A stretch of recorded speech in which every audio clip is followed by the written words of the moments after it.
आज ऐसे ही मन किया तो एक बुक उठाई मैंने और एक योगी के विषय में मैं पढ़ रहा था। तो पढ़ते पढ़ते एक पैराग्राफ आया मेरी नज़र में जो बड़ा ही आकर्षक लगा। उसमें लिखी हुई बातें कुछ इस प्रकार से हैं कि स्थूल शरीर एक अवस्था समाप्त होने पर दूसरी अवस्था आरंभ होती है। स्थूल शरीर की एक अवस्था समाप्त होने पर दूसरी अवस्था आरंभ होती है। यह अवस्था परिवर्तन तभी तक होगा जब तक स्थूल शरीर की सत्ता है। आत्मा के साथ इस परिवर्तन का कोई संबंध नहीं है। आत्मा नित्य एक रूप एवं अविनाशी है। शरीर का नाश होने पर जो शरीरांतर प्राप्त होता है वह भी लिंग शरीर के कारण।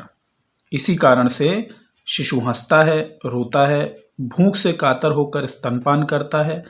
ये सभी जन्म जन्मांतर के संस्कार हैं, किंतु आत्मा सभी कर्मों और संस्कारों के अतीत होकर नित्य काल के साक्षी रूप में वर्तमान है। अवस्थाओं में परिवर्तन हो रहा है, पर उस अवस्था का दृष्टा आत्मा सदा एक रूप है। शैशव में मैं था, यौवनावस्था में शैशव चला गया, पर शैशव काल का दृष्टा मैं वर्तमान में वही मैं हूँ। शैशव काल का दृष्टा मैं वर्तमान में वही मैं हूँ। आगे यह यौवन काल चला जाएगा, तब वार्धक्य आएगा। उस समय भी मैं का अभाव नहीं होगा। यही आत्मा का सार है। मैं ये कहता हूं कि अगर आदमी ना, ये जो किताब में लाइनें मुझे पढ़ने को मिली, सिर्फ इतनी बात का ही सार पकड़ ले जाए तो समस्त आध्यात्म उसकी मुट्ठी में आ जाए। आपकी 90% आध्यात्मिक यात्रा तो खत्म हो जाती है अगर आपको चाबी मिल जाए। और ये चाबियां कहीं ना कहीं संतों ने बार बार आपके सामने अलग अलग तरीके से रखी हैं। बस दिक्कत ये है कि आप उनसे कुछ और चाहते थे। आप उनसे आशीर्वाद चाहते थे, आप उनसे अपने जिंदगी को बेहतर करना चाहते थे, इस चीज के लिए ऐसी अपेक्षाएं रखते थे। आपने वो चाबियां उठाने की कोशिश ही नहीं की जो चाबियां उन्होंने जगह जगह अपनी बातों पे छोड़ी हुई हैं। यूं मान लीजिए कि 90% सत्य तो वो आपके सामने रख के चले गए। 10% की भी आपको सिर्फ अवेयरनेस करनी है। सिर्फ 10% जो रिक्वायर्ड है वो अवेयरनेस रिक्वायर्ड है। आपके एग्जिस्टेंस का सच, एग्जिस्टेंस क्या है इसका सच, वो सारा का सारा सच हर साक्षात्कारी संत अपनी बात में किसी न किसी तरह रख गया है। हम चाबियां नहीं उठा पाए, हम लड़ते रहे, ये रास्ता सही है, ये रास्ता सही है, कबीरपंथी होना सही है, नानकपंथी होना सही है। हमने भाव की अपेक्षा मुद्रा को पकड़ा, व्यक्ति के बाहरी आवरण को पकड़ा, उसकी बहादुरी को पकड़ा, उसके ज्ञान को पकड़ा, उसके चमत्कार को पकड़ा, लेकिन जो मुक्ति की चाबी वो दे गया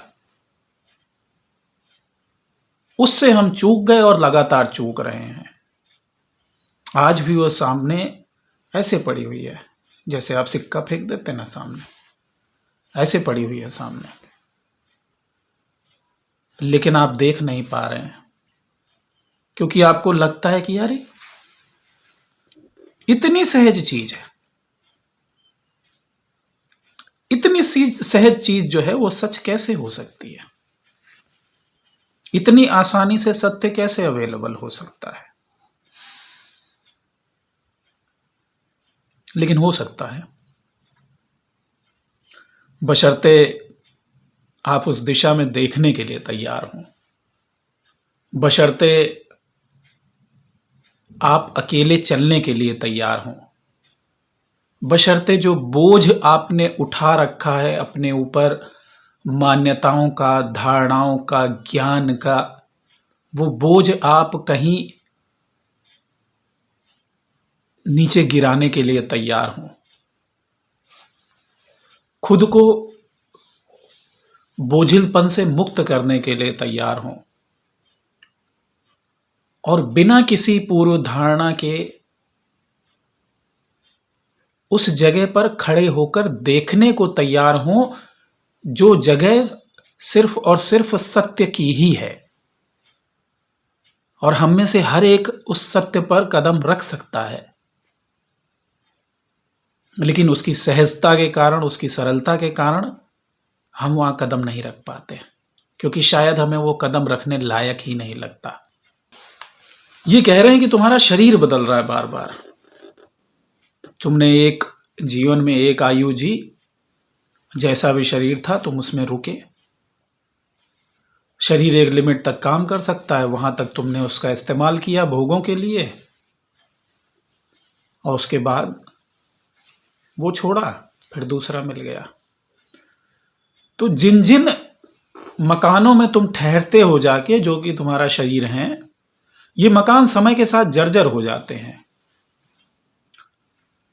लेकिन बेस्ट पार्ट ये है कि इनमें जो रहने वाला मुखिया है, जो घरों का मालिक है, वो कभी बूढ़ा नहीं होता। आत्मा किसी भी प्रकार के झंझावत से परे है। वो आप में व्यक्त कैसे होती है? अगर सबसे प्रभावशाली ढंग देखा जाए आपके व्यक्तित्व में, तो वो है भाव का उठना, मैं, मेरा, मुझको, मेरे। ये वो एक्सप्रेशंस हैं जो बॉडी के माध्यम से आपके भीतर बैठा वो तत्व जो कि आप हो वास्तविकता में, वो इन्हीं टर्म्स के द्वारा अपने आप को एक्सप्रेस करता है।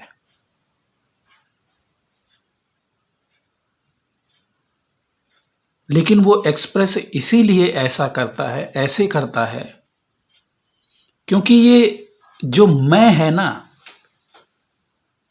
बस यही सब चीज का जवाब है, यही सब कुछ है। इसी भाव को जीवन भर व्यक्ति धारण किए रहता है, और शरीर ना होने के बाद भी इस जीव को अपने होने का भान, अपने होने का भाव रहता है। इसी भाव के साथ वो जन्म दर जन्म, जन्म दर जन्म अपनी यात्रा करता रहता है। लेकिन उसकी आंखें बाहर की तरफ देखा करती हैं, क्योंकि हर बार वो नए मकान में जा रहा है,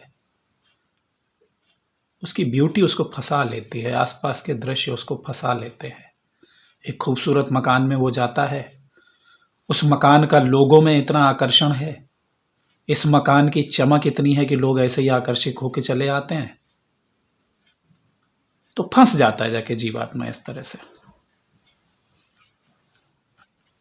लेकिन जिस दिन वो बैठ के दरवाजे बंद कर देता है और उसी मकान में, उसी कमरे में चिंतन करता है अपने जीवन के विषय में कि ये चल क्या रहा है, मैं लोगों का इस्तेमाल कर रहा हूं, लोग मेरा इस्तेमाल कर रहे हैं,